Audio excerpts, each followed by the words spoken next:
I definitely wish to own my own home. You have probably at one point considered owning a home, but how easy or how hard is it to own one? Martin Opio looks into the prospects of affordable housing in Kenya amidst a financial constraint occasioned by the COVID-19 pandemic, poor infrastructures and inadequate housing policies in the country.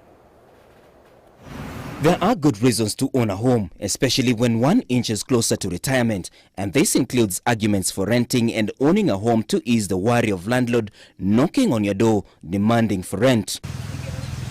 However, owning a house in the country can be tough, as a myriad of challenges are the order of the day. People have different preferences, people have different tastes, and some people are very specific. They want this area, they want this size of land, they want this payment plan. So those are some of the key factors that are going to guide someone to become a homeowner.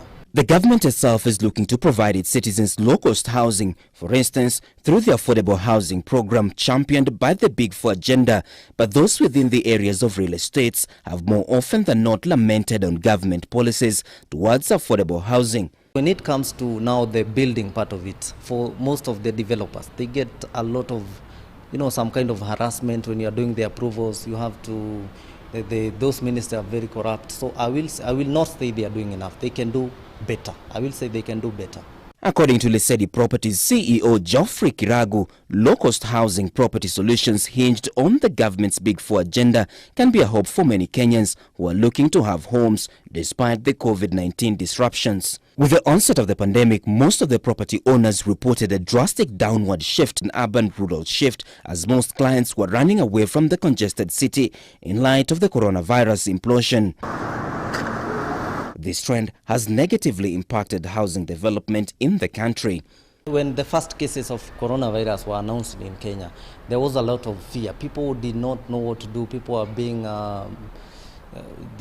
some people lost their jobs, they got salary cuts. But again, there are people who took that as a chance, and they saw the need now to own homes. So I will say it was not that there was no that kind of big effect. People are still buying, even during Corona. And what happened? People expected the prices to go down, but they never went down.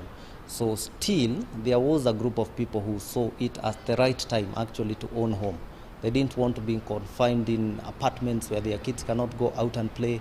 So I will say, Corona, of course, it affected a lot of businesses, like any other business.